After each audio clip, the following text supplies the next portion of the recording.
জীর্ণশীর্ণভাবে পড়ে থাকা ভাঙ্গাচুরা পুরনো একটি রিমোট কন্ট্রোল হেলিকপ্টারকে রিপেয়ার করে একদম নতুনের মতো ঝকঝকে করে আকাশে উড়িয়ে দেখিয়ে দিল তাইওয়ানের এই যুবক মাইকেল মাঠ দিয়ে হেঁটে যাবার সময় পুরনো এবং নষ্ট একটি রিমোট কন্ট্রোল হেলিকপ্টার দেখতে পায়। হেলিকপ্টারটিকে না ফেলে দিয়ে মাইকেল এটাকে তার বাড়িতে আনলো। দেখতেই পাচ্ছেন এই হেলিকপ্টারটি নষ্ট হওয়ার আর কোনো কিছু বাকি নেই। তো মাইকেল এই হেলিকপ্টারটির প্রতিটি পার্টস সুন্দরভাবে খুব দক্ষতার সাথে একটি একটি করে খুলতে থাকলো। সে লক্ষ্য করলো পাখাগুলো প্লাস্টিকের হওয়ায় এগুলো একদম নষ্ট হয়ে গেছে, তাই এগুলোকে পুনরায় ব্যবহার করা যাবে না।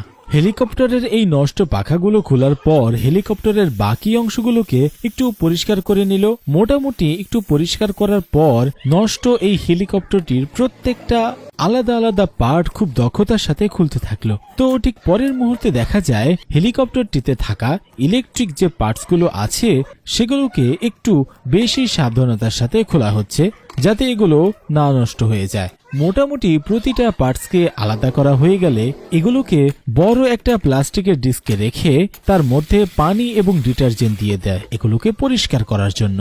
একটি হ্যান্ড ব্রাশ দিয়ে এই নোংরা পার্টসগুলোকে ডিটারজেন্ট পানি দিয়ে সুন্দর করে পরিষ্কার করে দিচ্ছে। প্রথমে এটার চেইন ফ্রেমটাকে পরিষ্কার করছে। মেইন বডি শিল্ডের উপর নিচে ভালোভাবে পরিষ্কার করার পরেও কিছুটা নোংরা থেকেই যাচ্ছে। এরপর দেখা যায় অন্যান্য যে ছোটখাটো পার্টসগুলো আছে সেগুলোকে আরেকটা ব্রাশ দিয়ে সুন্দরভাবে পরিষ্কার করা হচ্ছে। প্রথম ধাপে সবগুলো পার্টসগুলোকে পরিষ্কার করে দ্বিতীয় আরেকটি প্লাস্টিকের পাত্রে রাখা হয়, সেখানে আবার পানি দিয়ে পুনরায় পরিষ্কার করা হয়। মোটামুটি সকল পার্টসগুলো দুইবার ধৌত করার পর ইলেকট্রনিক পার্টসগুলোকে চেক করা হচ্ছিল। তো প্রথমেই এই হেলিকপ্টারে থাকা মোটর দুটাকে চেক করে দেখা যায় এই দুটো খুব ভালোভাবে চলছে। এরপর একটা ভোল্ট মিটার দিয়ে এই হেলিকপ্টারটির সার্কিটগুলোকে চেক করা হলো। দেখা গেল এগুলো মোটামুটি ভালোই আছে। পুরনো এই রিমোট কন্ট্রোল হেলিকপ্টারটিকে যেহেতু নতুনের মতো করা হচ্ছে তাই এগুলোতে রং স্প্রে করা হচ্ছে।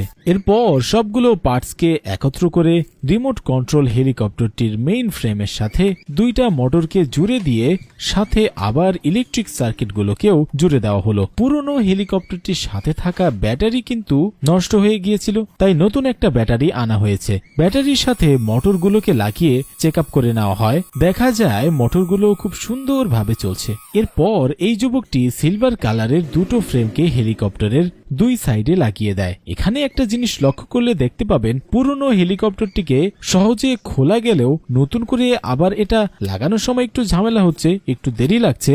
এজন্যই হয়তো গুরুজনরা বলে কোনো জিনিস ভাঙ্গা সহজ হলেও সে জিনিসগুলো গড়া কিন্তু মোটেও সহজ নয়। এরপর দেখা যায় হেলিকপ্টারের ভিতরে থাকা সূক্ষ্ম সূক্ষ্ম গিয়ারগুলো খুব সুন্দর করে লাগানো হচ্ছে। সমস্ত গিয়ারগুলোকে সুন্দরভাবে সেট আপ করার পর রিমোট কন্ট্রোল হেলিকপ্টারটির পাখা লাগানোর চেষ্টা করছে। আসলে পাখা লাগানোটা একটু জটিল কাজ। খুব দক্ষতার সাথে নিপুণ হাতে পাখাগুলোকে লাগিয়ে পাওয়ার কানেকশন দিয়ে দেখে নিল যে পাখাগুলো ঠিকমতো ঘুরে কিনা। দেখা যায় পাখাগুলো ঠিকমতো ঘুরছে। এরপর হেলিকপ্টারটির পিছনে যে লম্বা লেজটি রয়েছে সেটা সেট আপ করা হয়। আর একটা জিনিস লক্ষ্য করলে দেখতে পাবেন হেলিকপ্টারটির এই লম্বা লেজের মাথায় ছোট্ট একটি পাখা রয়েছে। শেষমেশ পিছনের লেজটিকে সেট আপ করে সামনে সবটুকু কাজ শেষ করে হেলিকপ্টারটির মাথার শেড লাগিয়ে দিল। এতক্ষণে পূর্ণাঙ্গ একটি হেলিকপ্টারে পরিণত হচ্ছে। এখানে একটা জিনিস লক্ষ্য করেন, মাঠে পড়ে থাকা জীর্ণশীর্ণ কাঁধাযুক্ত হেলিকপ্টারটিকে রিপেয়ার করার পর কত সুন্দর ঝকঝক করছে, মনে হচ্ছে এটা একদম নতুন। তো ফাইনালি মাইকেল যখন এটাকে আকাশে উড়াতে যায় তখন এটাকে আকাশে উড়াতে পারলেও রিমোট কন্ট্রোল এই হেলিকপ্টারটিকে কন্ট্রোল করা যাচ্ছিল না। পুরনো এই হেলিকপ্টার টেকনিক্যাল সমস্যার কারণে আসলে এটাকে কন্ট্রোল করা যাচ্ছিল না। টুকিটাকি সবগুলো কাজ করে নতুন করে সেট আপ করে আবার চেষ্টা করার পর সম্পূর্ণরূপে সফল হয়। এই রিমোট কন্ট্রোল হেলিকপ্টারটিকে আকাশে উড়িয়ে কন্ট্রোল করতে সক্ষম হয়, যা স্ক্রিনে আপনারা দেখতেই পাচ্ছেন দর্শক বন্ধুরা।